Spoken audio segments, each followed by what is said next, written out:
Thank you very much, Joe. And like Joe, I'm also ridiculously excited to be at an in-person and online event both at the same time. So, hello everybody, and a warm welcome to the Royal Academy of Engineering's annual Diversity and Inclusion Conference. After the past 2 years, which have been such a struggle for so many, it feels fantastic and a real privilege to be able to see so many of you in person this year.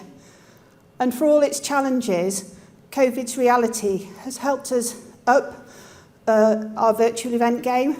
And so it's really exciting that not only have we got lots of people in the room today, but we've also got a massive engagement online. And I think that extra reach that we can get with these events through that is really special. My name's Professor Sarah Hainsworth. I'm the Pro-Vice-Chancellor for Research at the University of Bath.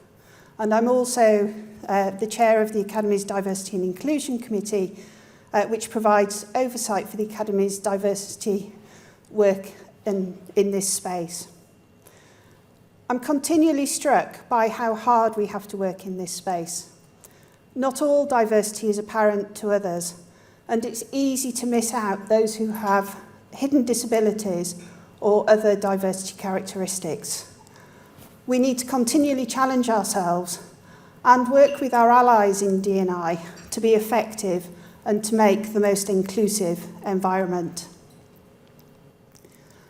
Conversations like those that will be held today have played an important role in sparking innovation in the diversity and inclusion space, which is why I'm excited to be here giving you this address. The Academy's annual Diversity and Inclusion Conference is one of the highlights of our events calendar.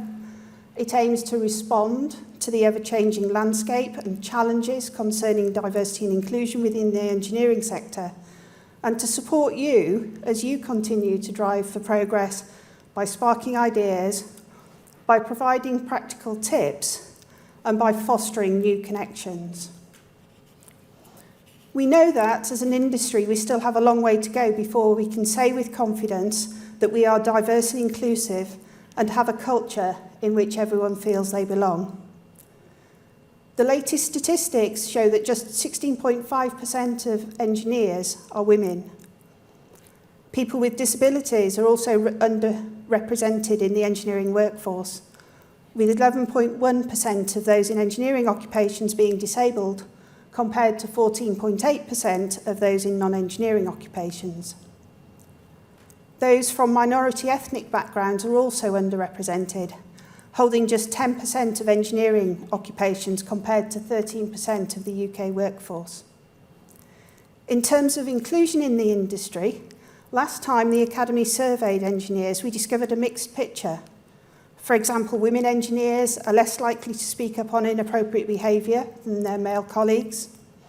And Black, Asian and other minority ethnic engineers are less likely to think that promotion processes are fair than their white counterparts.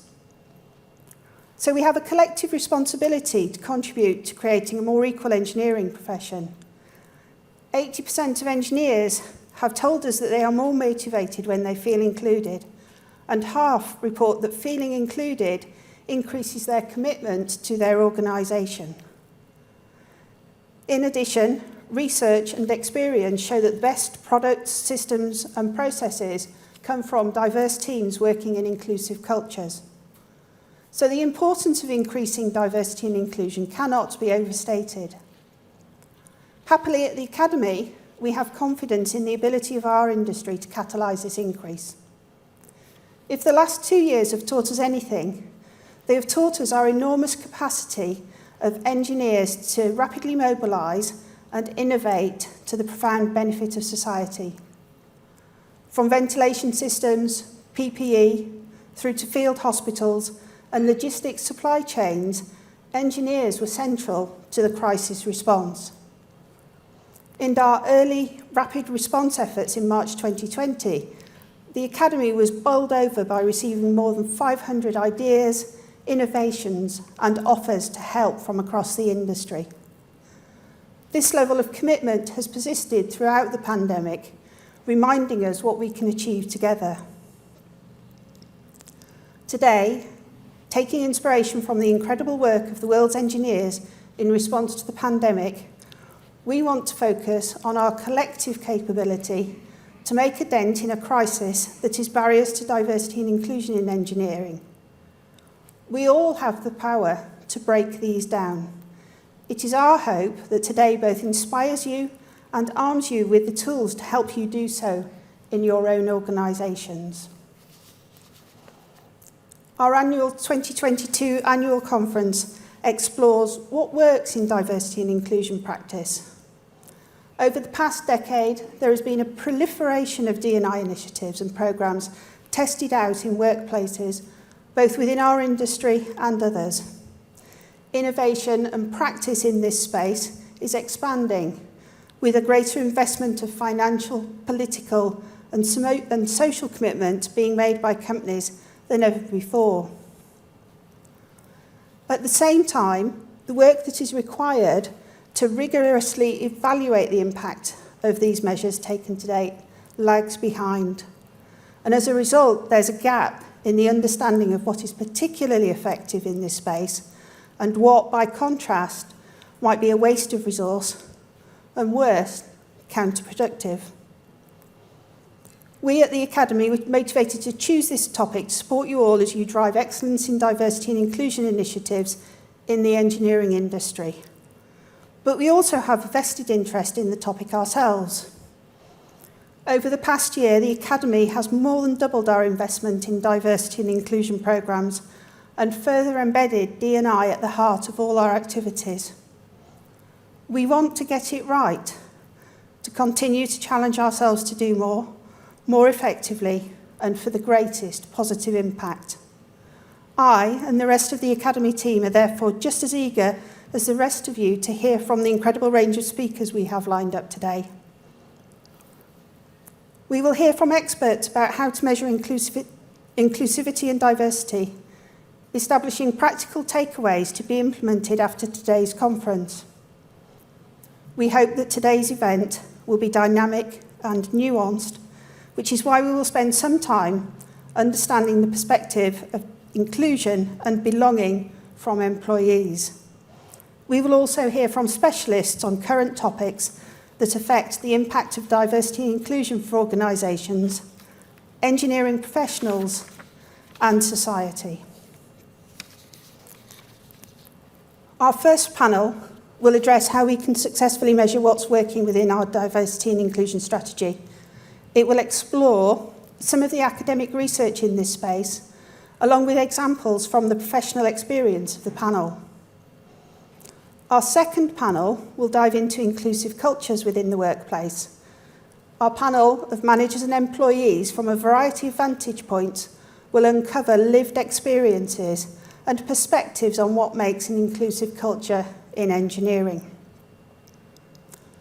Our third and final panel will unpack what we as engineers can do to ensure that we design and develop inclusive systems, processes, and products embedding good practice as the industry rapidly changes.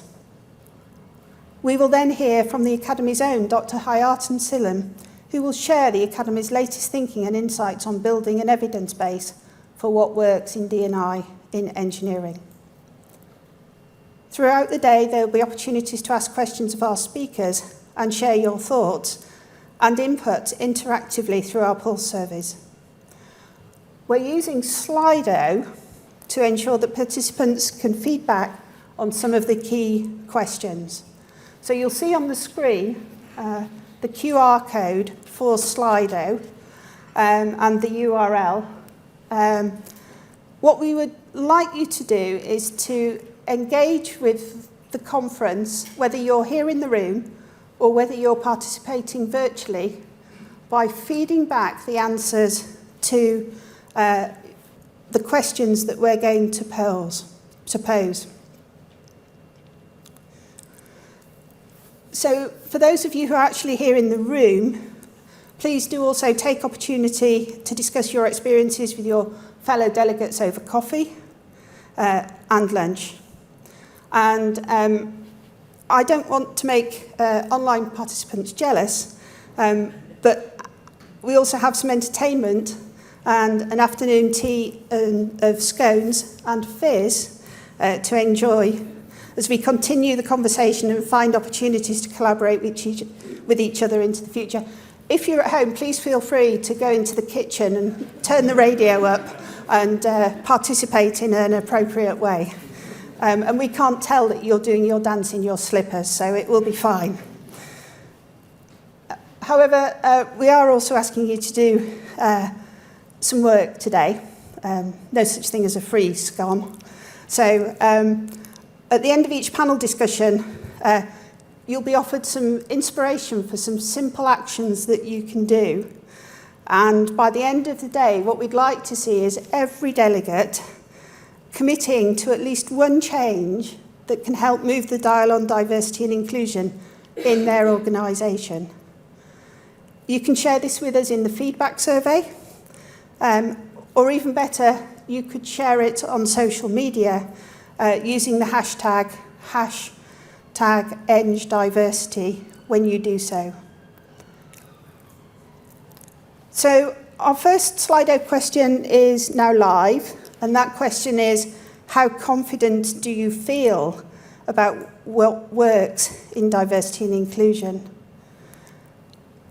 But before we move on to introducing the first panel, I'll leave you with one final thought. I hope that today's conversations will help you to harness and direct your energy and resources into measurable actions that have been proved to produce tangible results. If we can collectively and individually mobilise around the goal of embedding diversity and inclusion throughout engineering, with even a fraction of the energy and determination which our industry brought to responding to the pandemic, the future is bright. Thank you very much.